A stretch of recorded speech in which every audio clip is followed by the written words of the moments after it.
Welcome aboard as we get to have an interaction with the spokesperson of the House of Representatives and the member representing Bende Federal Constituency. Welcome to Ben Carlo's Mandate on Flow 94.9 FM. Joining me via phone is none other than Honorable Benjamin Okezie Carlo as he engages Abians, his constituents and Nigerians on his activities as well as national and parliamentary issues live on radio. A very good morning to you, sir. Glad you can get on board today. Thank you very much for having me. Benjamin Okezie Carlo, representing the good people of Nigeria, starting from Bende Federal Constituency and from Abia State. And I'm happy to be here this morning to engage with my constituents, with my great people of Abia State, and as well as Nigerians, because I speak for there are 360 members of the House of Representatives as their spokesperson. Let's get it rolling. Well, the House has resumed her annual recess for the year, which means you should be on holidays after all the hard work. Well, how would you be spending your holidays? Yes, if you work and you don't rest, you don't increase your efficiency and effectiveness. Yeah. So holiday rest is part of work.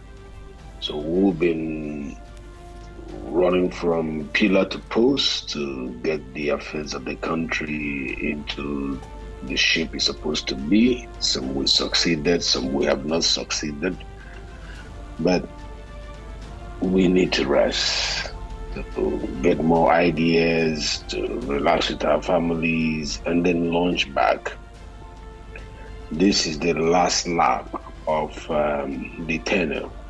Yeah. So you need time to do an appraisal with your constituents to know how far you have fared for the 3 years, because we're entering into the 4th year of this tenure, for them to give you their own feedback, as well as finding out time to relax with your family. So that they spend more time, they wake up seeing you, they go to bed seeing you. Nothing equals that. So that is how I'm going to be spending my holidays. It will be with my family and my community and constituents. All right, good to know. So we're hopeful that would have you home during the holidays as well? Yeah, part of the holidays will be spent in Australia. As you know, my family was living in Australia before I came back. Yeah. So my family is still in Australia. I'll spend some time with them there. And also spend part of the time with my people in Bende and attend some functions, some in representative capacity by my aides, okay, and some directly by myself. But I will be available and be accessible once I'm back from Australia. All right then. Let's move on. Last week, rumors of the impeachment of the Speaker was in the news. And that came after the Water Resources Bill, which you debunked on this program. The Northern Caucus also debunked, the same rumor as no such thing ever happened. I was hoping you'd, make a little bit of an addition to it, since everyone is restating their faith and belief in the leadership of the Speaker of the House of Representatives. You may recall, when I was on this program last week, Tuesday, I refused to go into details of what will play out during plenary. I actually mentioned to you that we have put up something that will play out during the plenary, and then from there we'll proceed with our interventions. And that was the conversation that we had among the leadership, to not address the press before the plenary of Tuesday. And on that day, the relevant individuals mentioned in that publication, which had the presenter of the Water Resources Bill, Honorable Sada Soldi, was prominently mentioned in that publication, as well as Honorable Flather was also prominently mentioned as the chairman, House Committee on Rules and Business.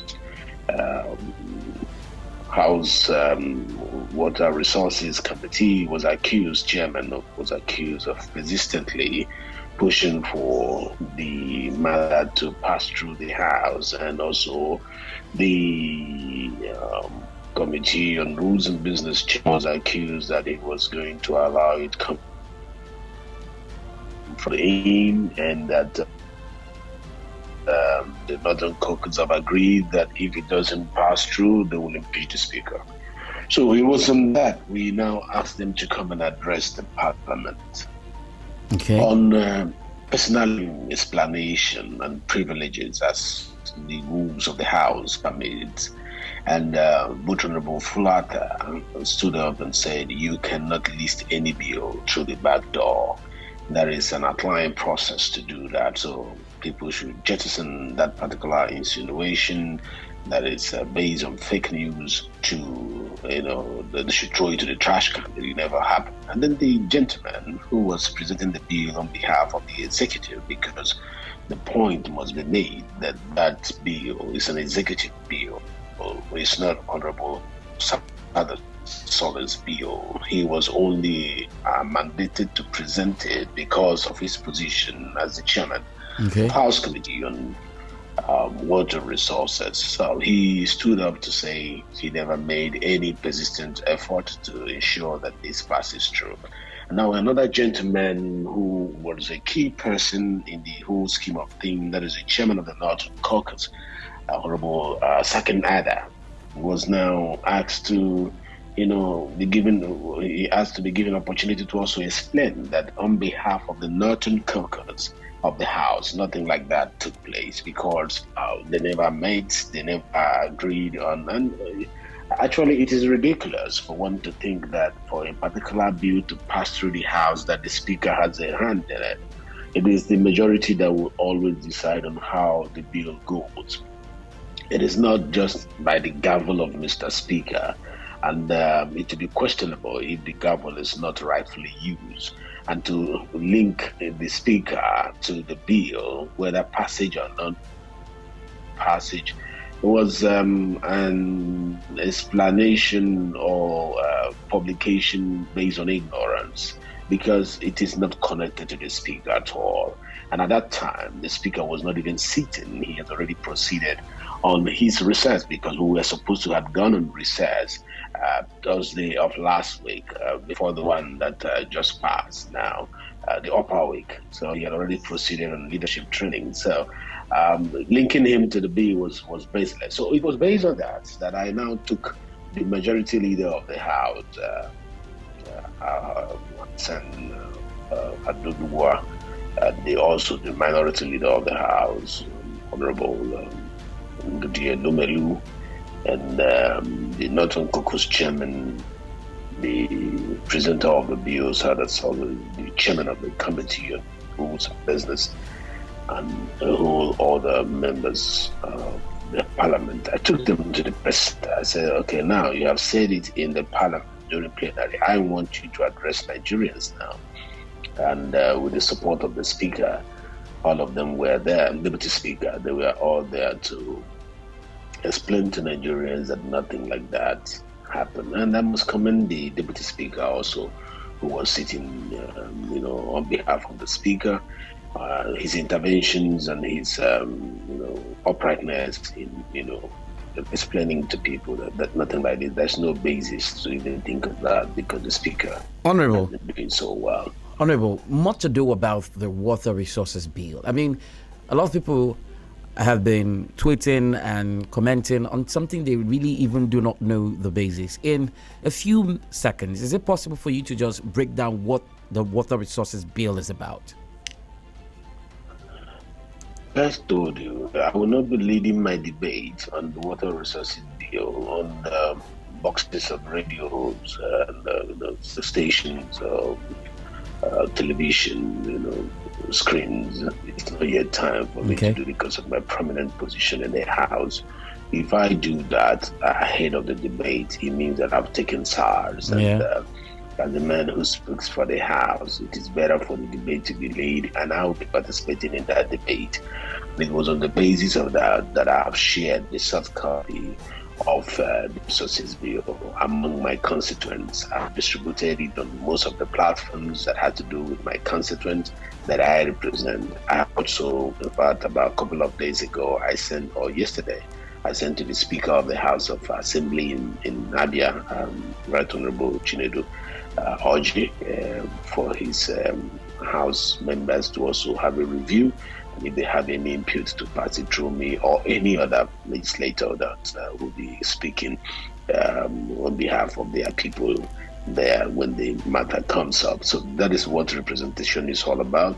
And I'm hoping to get feedback. I've started getting feedback from my constituents, and that feedback will inform my debate and talking point during the debate.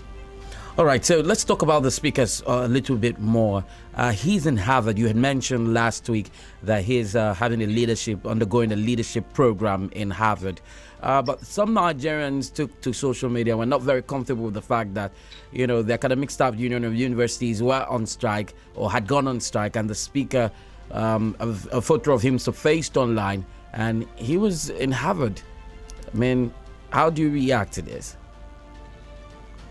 The truth is that there is no nation that will be happy that the children are at home for this number of months and the teachers are not paid, the lecturers are not paid for this number of months.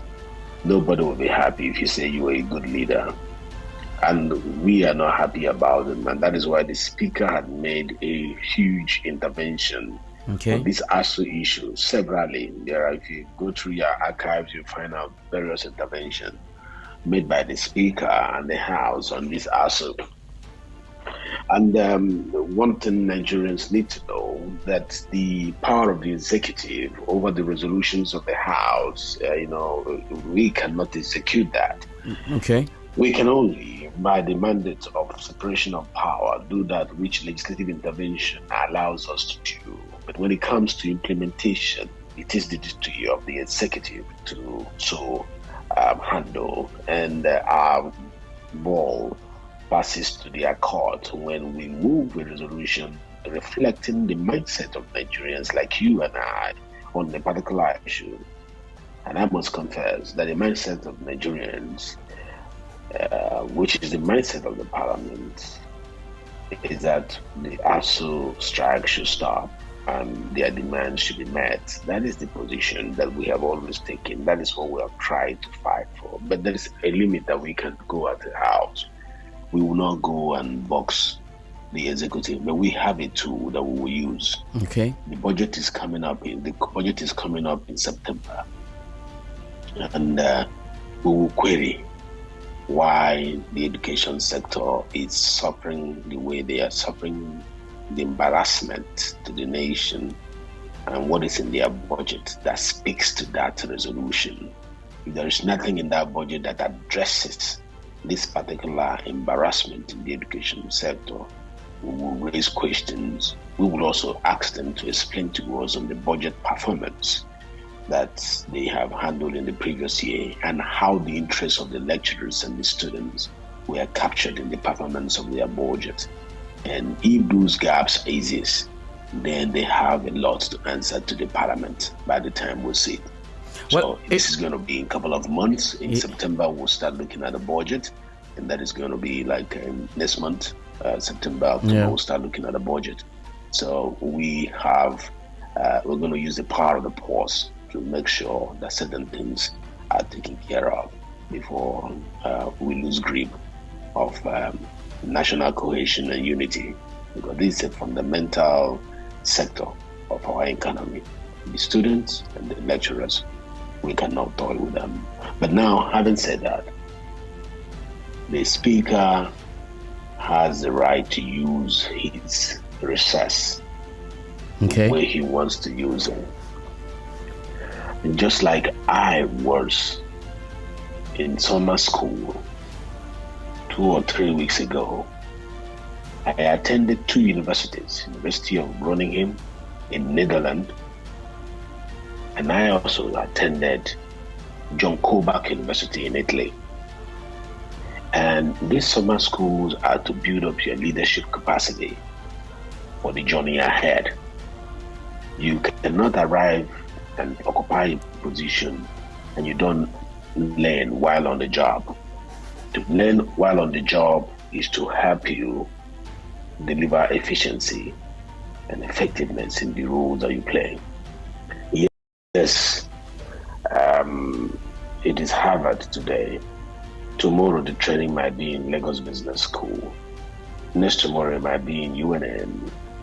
But if a particular a democratic institution has paid for leaders in the legislature to be trained, you cannot say, okay, let me not get 1 week training because ASU is on strike. It's not a 1 year program. It is just a 1 week intensive training that takes them 8 o'clock in the morning to 8 o'clock at night.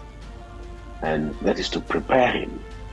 So it will be unfair for Nigerians to judge that as being insensitive. I've seen a lot of comment from prominent people, and I think these are emotional, sentimental comments.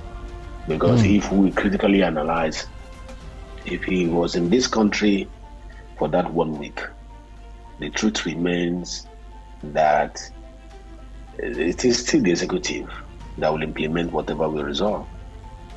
It is not the speaker. So that does not mean that we cannot be called back during this recess to look at the issue of ASU strike again and to put more pressure on the executive. So let us not lose focus on actually what we want to achieve and pay attention to frivolities. I don't see 1 week training being so injurious to the desire and the demands of ASU.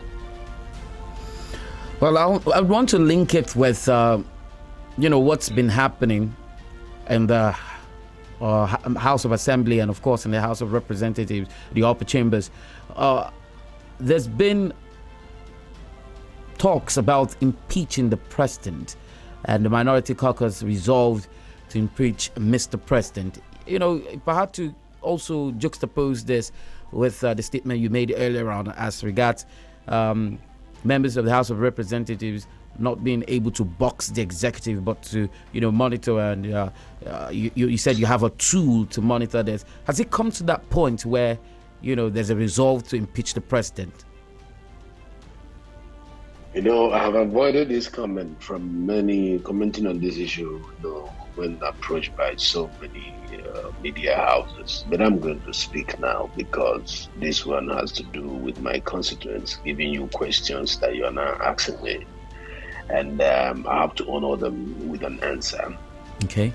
The truth remains that it is the constitutional mandate of minority political parties to play the watchdog role on the party in power. Okay. That is your job. You cannot say they don't have the right to ask Mr. President to do XYZ. If he fails to do XYZ, that they will do, ABC. I mean, it is within their constitutional right. It is also good to have a minority system in any democracy to strengthen the focus of the majority. Because most times the majority might think that they are, on a voyage of efficiency and perfection, without knowing that there are gaps existing, and it takes the vigilance and the eagle's eyes of the minority to pick those gaps up and highlight them, not for the purposes of drawing the majority down. It's for national growth, for them to sit up. So if the minority had seen any reason why the majority party should sit up, they have the right to decide that. But the question remains, whether or not they'll be able to raise the majority as allowed by the Constitution of the Federal Republic of Nigeria. The minority will always have their say. We want to impeach. Yeah. The majority will always have their way. The day the minority gets majority to get a thing done, they have become the majority. So they can, say what they want to say. They're allowed to say. They're allowed to take steps towards that. But I doubt they will have the majority number to carry this out. But can you confirm that members of the opposition walked out of plenary, during a plenary because of the situation and threatening to impeach the president? No, I can't confirm that happened in the House of Representatives, but I'm sure that maybe the person who sent this question was thinking of what happened during the Senate plenary. It didn't happen because we shut down on Wednesday last week, and this conversation by the minority caucus of the House of Representatives took place on Thursday. So it was while we were on recess that they took that decision. That is why we have not addressed it, because we're on recess. But now that you raise it, the issue is that they have the right to say whatever they want to say, and the majority will always have their way. I'm afraid that they may not get the number that is needed to achieve the objective. All right. Well, having said and trashed that, you moved the motion on the need for urgent intervention in the fight, which included a query why the funds approved by the Parliament has not been assessed by the Ministry of Health and coordinators of the impact, which was flagged off in December 2022, years ago. Now, have these funds been disbursed? There is a problem. In our country, we are talking about insecurity, but as to what the insurgency and terrorists are doing, we're not paying attention to health insecurity. That is health safety that is important for us to address. If health, is not important, the economies of the world would not have been shut down by COVID. Yes. And that affected every other economic indicators in the country and also the world over. Health is very important. And at the moment, while we are paying attention to COVID, to monkeypox, to all of them, one monster has stayed with us and killing us gradually every year. In 2021, it killed 200,000 people in Nigeria. Really? People below 5 years old. And that is a monster called malaria. We've so gotten used to it and we'll say, malaria, is that what we are talking about? The Parliament is talking about? Because of ignorance. We don't know pregnant women who have suffered. The mortality rate has increased because of this monster called malaria. And we approve a fund for it, from the World Bank and also from Islamic Bank. And, there is an intervention fund that has been helping us called the Global Health Fund. Recently, they have downgraded us from the level of people who are serious with their intervention to take care of malaria to those who are not really showing seriousness, because Parliament passed and said, go ahead, use this fund. The fund is sitting down with the Ministry of Finance and the Ministry of Health and the coordinating bodies of this program. They are not assessing it because of bureaucratic bottlenecks they have set for themselves, and because of whatever interest that they have that is, totally against the generality of the interests of people in need of this intervention. People are dying in the IDP camps because there is no net to cover them from mosquito bites, treated nets, and these things could be manufactured in Nigeria. And we moved the motion and said, this grant is only effective if all the things that need to be purchased in Nigeria, manufactured in Nigeria, is giving that local content element. Observation. If you cannot produce it in Nigeria, you can get it from outside. But we cannot get money from overseas and take our money back overseas to purchase things that we can do locally, create more jobs for our people, and as well as, reduce the unemployment rate and pay taxes here. So our money stays with us here and use it to increase the GDP of the country. Yeah. And I'll notice that some of the people there, we are more interested in seeing how we can route this money out of the country for jobs that can be done in the country. So is that why the House, there's that resolution to prioritize local content and procurement of malaria commodities? Yes, that was why we did that, and that was why I had to bring this one up again and say, come on, what is holding us from using this fund? Why are we still wasting time? And the House agreed with me that it was high time that the relevant agencies or committees or coordinating bodies stood up and saved the lives of Nigerians. And I am happy they have started making efforts. I'm sure by this week they will be signing the relevant memorandum of understanding with the UN UNOPS organization that procures the procurement arm of the United Nations, managing this procurement stuff, and that the element of local content is included by the legal department of these various agencies and ministries to reflect the mandate of the parliament. And I'm happy that the Ministry of Finance informed them that you cannot go against the resolution of the parliament. If the parliament said use local content, that is what you will use.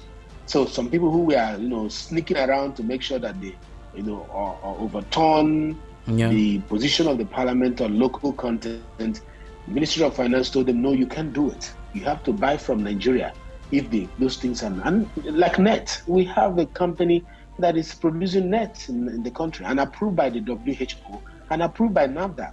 And you'll be surprised that that company is also based in Abia State. So really? Why would I not fight for? Yes, the only company approved by WHO is based in Abia State. The only company approved by NAFDAC to do treated net is based in Abia State. Wow. Why wouldn't I fight? I will fight so that that money will come to Abia State and people will be employed and the resources and they will pay tax in Abia State, and that will help our government. So if you see me fighting in the parliament, that is why I'm fighting, to make sure that our money stays in Nigeria and jobs created for my younger ones, the youths who are in our society, that will help to increase the GDP of our country, and also raise the capacity of this company to the next level, because by the time they have the inflow of such amount of money, they will increase their equipment, they will increase, so that next time WHO will give them more. So if we don't fight for this now and the money goes to India or goes to Pakistan or goes to America or goes to China, who loses? No, we all Nigerian lose. brothers and sisters. Yeah. I like that. Well, just before we take a moment and get to open up the phone lines, because it's imperative that we hear from your constituents, Abians, Nigerians who want to interact with you. The oil subsidy ad hoc committee, I just want you to scratch the surface a little bit. I'm sure the investigations are not complete. Can you just bring us up to speed? How far gone? Yeah, we've started. We've started the preliminary stages, and we have also asked the Corporate Affairs Commission to give us details of the ownership of those companies that participated in oil subsidy. And you'll be shocked that some of the companies, I don't want to mention their name on air, but you'll be shocked some of the companies that participated in the oil subsidy, they are not known to the CAC. They are known to the Corporate Affairs Commission. Meaning they were not registered.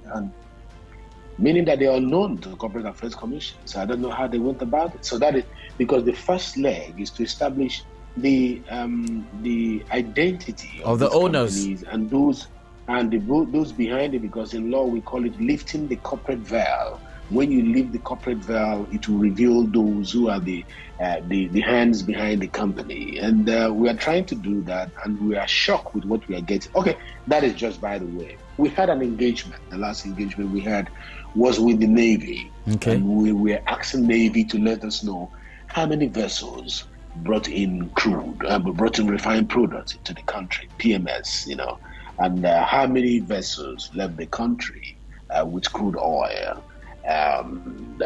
You'll be shocked what I discovered. And I discovered that in the year that COVID hit us most, when consumption supposed to be low, consumptions went high. Consumptions went high, and I was asking them, since the vehicles were not on the road, since the aircraft were not flying, since the companies were not running their gen, every man was at home, who consumed this amount of PMS that the vessels were bringing in? Are they just paper representation of the inflow of PMS, or actually they came in? And that startled the Navy, and they said they will come back to us with an answer. We are waiting, because I'm interested in knowing, while we say we are not selling much during COVID, that the oil prices were down, and that we are not consuming much, so we are not bringing a lot. Why should their bar chart show that we brought in more than in the years when COVID did not strike? 2018 was lower than what we saw in 2019, 2020. And we are asking questions, and I'm sure they are bound by law to give us the answers. I'll take a moment right now. Honorable Benjamin Okezie Carlo. Hopefully when we get back, we'll have a conversation with your constituents. For you to contribute to the program, get your phone and dial the number 0808 1826 949 or 0811 6052 949. I'll slow down, so take your time and ensure that you save the number properly. 0808 1826 949 or 0811 6052 949. We'll be right back in a hot bit, so get ready to ask your questions and have a conversation with the member representing Bende Federal Constituency. I'm Temple Barra.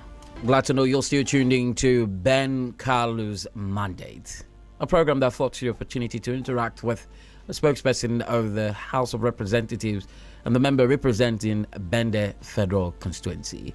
He's been talking on political and national issues, and of course he's been trying to bring this and narrow it down to his constituents, because that's where it stems from. It's imperative that he has a conversation with you, interacts with you, and if you want to have a conversation with him, ask questions, make contributions, all you have to do is call the studio line 0808 1826 949 or 0811 6052 949. I'd like you to stick to the 1 minute rule. We'll take as much as we can so we can wrap up on today's episode. Let's start off with the calls. Hello, good morning to you. Hello. Good morning, P.C. Barra. Good morning, what's your name? I'm Salvan, I'm calling you from Benda. Good morning, Honorable Benjamin Sal. Hello. Hello. Go ahead. Yes. Yeah, congratulations, Honorable Benjamin Carlo, on the award as the most outstanding House of Representatives member. Honestly, it's a well-deserved award. Continue with your good work. Sir, I want to remind you of the solar power mini grid we are building here in Bend. We learned that the project has gone for about 4 now. Nothing seems to be happening. So, what is the real update on that project? Because that project is very important to us, considering the fact that we don't have electricity here in Bend. So we want to really have that project. I want to commend you for your good work. God will protect you. Thank you very much. All right, thank you very much. Hello, good morning to you. Yeah, good morning, sir. My name is Nelson Ojimwa. I'm from Okokitem. Hello? Go ahead. Yeah. My honorable, the superlative rep of the Federal Constituency. Good morning, sir. Yeah, it's always a pleasure. It's always a pleasure to listen to our honorable on radio, because I think in the whole of Nigeria, this is the first time we are having something like this. To see a House of Rep member who is bold enough to come out to public and face the entire world and say, search me and see if you can find me one thing. And at the end, he gives us, in fact, he has topped up the level of representation to an all-time high. And I'm very happy with your session too. The host, you people are doing quite a good job. And as long as it is then the federal constituency, every Tom, Dick, and Harry knows that there is no vacancy as far as it's 2023, then the federal constituency election. Then Carlo is unopposed, is our consensus candidate. So there we just tell everybody, if it is for then the federal constituency, all right, forget it. It's Ben Carlo all the way. Thank you once more. Tell our honorable we are with him day and night, no shaking. We are proud of him. Thank you. Your honorable can hear you. 0808-1826-949. Hello, good morning. Well, that one got disconnected. Hello, good morning to you. Same as that one too. Network is becoming erratic somewhat. Hello, good morning to you. Hello? Are you there? Hello, good morning. Hello, good morning. My name is Josiah Carlo. I'm calling from Iberes. I want to ask my honorable this question. I know that he is a great man. He has been doing a great job, but I still need to ask him this question. Civil Defense Corps just passed out some weeks ago. I discovered, and that person out, I discovered that he's only one candidate from Bende. He's the only person that emerged as a candidate in a Civil Defense Corps. While other people is from Isukwato, Umuno, Chinga, and other side. What happened in our own, in Bende's slot? What happened to it? That's what I want to ask. Thank you, and God bless you.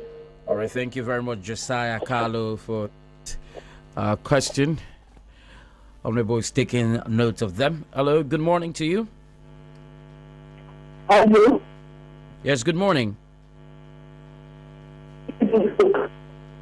Hello. All right, do well to call back. The network is not very favorable. We cannot hear you clearly. If you're just tuning in, this is Ben Carlo's mandate. We've talked about a whole lot of issues, but it's time for the Honorable representing Ben, the federal constituency, to have a conversation and interact with his constituents. We've been taking questions, and for you to participate at this point, all you have to do is call the number 0808-1826-949, or you call 0811-6052-949. Hello, good morning to you. Hello. Well, very, very funny times. Hello. Okay, so let me check the SMS portal to find out if we do have some text messages real quick, because it seems as though the network has been very erratic.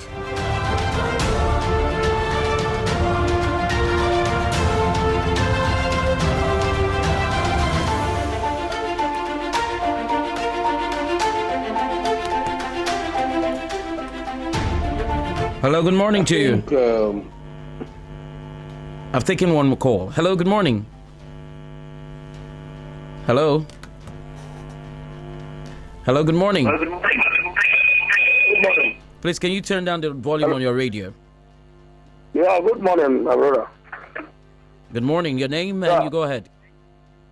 My name is Shukini Dobila. They call me area about Fire Shop from Holland. Yeah, honorable, good morning. Good morning. My Yeah, my question this morning, you said something about the minority leaders in the Senate about to impeach the president. I want to ask something. You see how the country is going. Insecurity everywhere. Nothing is working. And are you telling us if the minority leaders who plan to impeach the president, that you people will not support them based on what is happening in this country? You people just want to allow, because the president is in your party, to allow the country to run down, because the way things are going now, it's like the bandits are going to take over Abuja. Are you going to ask a question or you make contributions, please? Let's just be a little bit civil here. So that was my question. That's my question. Thank you very much. From there. All right, one more. Hello, good morning. Hello. Hello, good morning to you. Hello, this is Baba. Morning, my brother. Yes, your name and your contribution or question. This is Baba Gana from Momochomunachobo in Imo State. Honorable, morning, sir. Good morning. Yes, I beg you for something. I think that was back here earlier this year. The respect of our senior. Are you there? Hello, are you there? I can't hear him. Yeah, I cannot hear him either. All right, so hopefully, Baba Gonas, you make a return within the next couple of minutes. Hello, good morning. Hello, good morning. Your name and your contribution. This is Captain Skelly. Good morning. All right. I wanted to ask the Honorable a question because I listened attentively how he handled the issue of impeachment of the president. Now, I want to ask him, I'm sure he knows that insecurity knows no party or any tribe or any creed. So going by this, assuming we have found it, our members have found it imperative that the man should be impeached on the basis of insecurity, which he knows is the first line of charge. Will he support it or other party members support it? All right, taking note of your question. Thank you very much, Prince Kelly. All right, I got a text message here. Honorable says, I'm Ibuchalam Ejike Frank from Lohum Imei in Benda local government area. Let me use this medium to congratulate you on your most valuable performer Hall of Fame award, which you batted out of your wonderful contributions on the floor of the Green Chambers. Benda people are proud of you, Honorable, for being the top scorer on the number of bills by first timer and also the top scorer on number of bills for all the southeastern lawmakers in the Green Chambers. Thank you. Also, for fulfilling your promise to my people in the Mpa community as the Eme Bridge, Egu Onoha Bridge erosion control project and the 6.3 kilometers Mpa road is nearing completion. One good tenure deserves another. All right, Honorable Sir, it might just be imperative for you to start responding to some of these because we have barely 20 minutes. Yeah, I agree with you. I think the network has stopped a lot of people who wanted to engage with us today, and you should work on your network. If it is MTN and it's not good, use Glo. If it's Glo, we actually have options. We do have options. Oh, okay, that's good. Or maybe it's just normal network issues. I sympathize with those who couldn't reach to be heard. Maybe next week we'll hear from you. Let me start with Alvan. Alvan's congratulatory message on the award of the most outstanding member of the House of Representatives. Thank you for your kind words. And we promised to put Bende on the map during our campaign. And I'm happy that by the grace of the Almighty God, He's making it come to pass. And all the glory belongs to Him. And all the trophies belong to them, the people. It's not about me. It has always been about God. And the issue of solar mini grid, I agree with you, Alva. We really need it. And as you can see, it is completed. There is nothing left. What is remaining now is distribution. And to distribute, we needed EEDC to give the authorization. I was fighting for this last week, ending of last week, and they said, whatever we need to do, let's help them to push for EEDC to release the authorization for them to use the distribution channels of EEDC, like the transformers and the cables and all the rest of them, to pass their energy. And we cannot be denied electricity by EEDC, and then we made alternative arrangement through solar mini grid, and still EEDC will hold us to ransom. Very soon, I know the community is not going to take it, and I'm going to speak again to the leadership of EEDC, including their COO. I've invited him to my house before. I think I'm going to escalate it to the MD and or the CEO. And if nothing happens, there are always other ways which might embarrass them. There's no how you're giving us reasons why you're not giving us light. We have done everything under the book for Bende to have light, and you're telling us to wait and wait and wait. Now we have provided alternative source of energy, and still you're not allowing us to distribute. I mean, we cannot continue being in darkness. So by the time I'm done with my holidays and this thing is not taken care of, I'm going to lead a protest by the whole constituents, from the whole constituents in Bende. We will march to show our displeasure, and that would be very embarrassing for EEDC. So if they are listening now, they should give the right authorization to the mini grid for it to serve the people, because it's one of the test cases that we wanted to try. After that, we go to other communities. We cannot finish a project almost 1 year now, and we cannot access it. And every day, power is being stored there, and people are in need of this power. It's actually, thank you for raising this, Alvan. We'll do something about this. In fact, today, after this call, I'm going to, reach out to EEDC more. Now, Nelson, thank you for calling in from Okokitem. Nelson, thank you for observing that this is the first of its kind in the entire country. Is it truth? There is no other House of Rep member that engages openly, transparently with the member, because some of them are afraid of the attacks that will come from the public. For me, I have a thick skin for it, because I didn't come for myself. I came for the people. I came to give an exemplary leadership, which I have always felt Nigeria needed to get things in order. And I'm open to be afraid in the public. I'm not afraid of anybody saying, "Oh, what happened to this fund? Or what happened to this fund? What are you doing with this?" No, I'm not afraid of that, because to be honest, being in this position has affected me running my various businesses. And I can tell you that this is just being a servant. There is nothing to be, arrogant about this position. There is nothing in this position that is bringing to me that I didn't have before coming into this position. So it's all about taking what belongs to the people. And yes, I'm bold and courageous in the public to be afraid. And I encourage other people in governance, find time to relate with their people.